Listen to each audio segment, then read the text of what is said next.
બોટાદ શહેરમાં મતદાર યાદી સંદર્ભે ગંભીર ગેરરીતિ સામે આવી છે. શહેરના કુલ 1626 જેટલા મતદારોના નામ મતદાર યાદીમાંથી કાઢી નાખવામાં આવ્યા હોવાનો ચોંકાવનારો ખુલાસો થયો છે.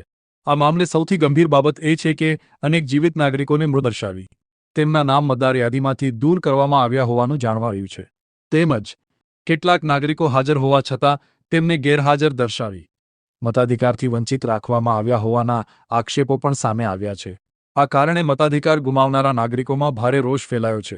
આ ગેરરીતિ સામે વિરોધ વ્યક્ત કરવા માટે બોટાદ શહેરના મોટી સંખ્યામાં નાગરિકો તાલુકા સેવાસદન ખાતે પહોંચ્યા હતા. ત્યાં તેમણે બોટાદના પ્રાંત અધિકારી તથા મામલતદારને લેખિત તેમજ મૌખિક રજૂઆત કરી હતી. નાગરિકોએ તાત્કાલિક અસરથી મતદાર યાદીમાં નામ પુનઃ સામેલ કરવાની ઉગ્ર માંગ ઉઠાવી હતી. નાગરિકોએ જણાવ્યું હતું કે મતદાર યાદીમાં થયેલી આ ગેરરીતિ ચૂંટણી પ્રક્રિયાની પારદર્શકતા પર ગંભીર સવાલ ઊભા કરે છે. લોકશાહીનો આધારસ્તંભ ગણાતા મતાધિકાર સાથે ચેડા કરવામાં આવ્યા હોવાનો આરોપ લગાવી જવાબદાર અધિકારીઓ અને કર્મચારીઓ સામે કાયદેસર કાર્યવાહી કરવાની પણ માંગ કરવામાં આવી છે. મારું નામ મુબારકભાઈ ઇસ્માઇલભાઈ માકડ, બોટાદ ઘાંચી સમાજ પ્રમુખ. અમે પ્રાંત અધિકારીઓને એટલે રજૂઆત કરવા આવ્યા હતા કે આજથી 5-7 દિવસ પહેલાં અમારી પાસે PDF આવી, જેમાં અમારા સમાજના એટલે મુસ્લિમ સમાજના 1626 વ્યક્તિઓના નામ જે છે એના વિરુદ્ધ 7 નંબરનું ફોર્મ ભરવાનું રદ કરવા માટે. એની અનુસંધાને અમે આજે પ્રાંત અધિકારી શ્રી મેડમને મળ્યા. એમને સંપૂર્ણ રજૂઆત કરી કે જે વ્યક્તિ 7 નંબરનું ફોર્મ ભરવાનો છે એ ફોર્મ ભરનાર જેની વિરુદ્ધ ભર્યું છે એને કોઈ ઓળખતું નથી અને ગેરકાયદેસર રીતે ફોર્મ જે છે 7 નંબરના જમા થયા છે, તો એ વ્યક્તિઓ સામે કાયદેસર રીતે જે ઇલેક્શન કમિશનરના જે નિયમો છે એ મુજબ કાયદેસર કાર્યવાહી કરવામાં આવે. હા, અમારી રજૂઆત એવી હતી કે ભાઈ કોઈ ખોટું નામ હોય મતદાતા તરીકે તો એને પણ તમે સંપૂર્ણ તપાસ કરી અને એનું રદ થતું હોય તો રદ કરો, પણ જે હકીકતમાં જે મતદાતા છે, લીગલી મતદાતા છે, એઓનું કોઈ પણ ખોટું નામ રદ ન થાય. મારું નામ શેખવા વનરાજભાઈ ઉમેદભાઈ છે. અહીંયા મને તો કાંઈ ખ્યાલ જ નથી, મારું ખોટું નામ દેવામાં આવ્યું છે.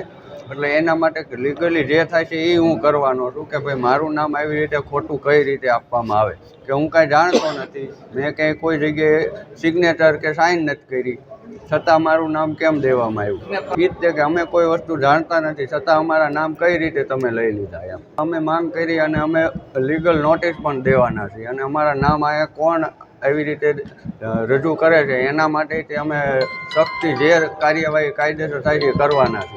અંધુકિયા યુસુફ બચ્ચુભાઈ, અમે આવ્યા છીએ અહીંયા પ્રાંત અધિકારીને અને મામલતદાર સાહેબને મળવા. એમાં એવું છે કે 7 નંબરના ફોર્મ ભરાણા છે. એમાં 1600થી 1650 જણાના અમારા મુસ્લિમ સમાજના આગેવાનોના અને મુસ્લિમ મતદારોના નામ કમી કરવા માટે 7 નંબરના ફોર્મ ભરવામાં આવ્યા છે. અને એના અનુસંધાન જે 7 નંબરના ફોર્મ ભરેલા છે એ 2-5 વ્યક્તિને અમે સાથે લઈને મામલતદારને અને પ્રાંત અધિકારીને રજૂઆત કરી, તો વાંધા દેનારે એવું જણાવે છે કે આ વાંધો જે તે સમયે અમે આપ્યો એની અમને કોઈ વસ્તુની જાણ જ નથી અને અમારી જાણ વહીના અમારું ચૂંટણી કાર્ડનો ઇસ્તેમાલ કરી અને વાંધા અરજી દર્શાવેલી છે.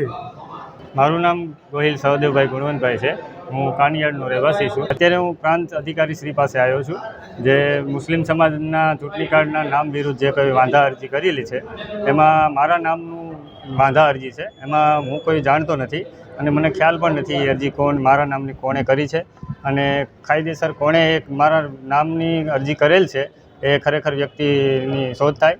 અને હું અહીંયા પ્રાંત અધિકારી શ્રી પાસે આવ્યો છું, તો એમણે કીધું છે કે મેં કાંઈ કોઈ અરજી કરી નથી અને આ મારા નામની અરજી છે એ તદ્દન ખોટી છે. બસ એટલા માટે હું અહીંયા. આપનું નિવેદન લેવામાં આવ્યું, કેવા પ્રકારનું નિવેદન લેવામાં શું છે?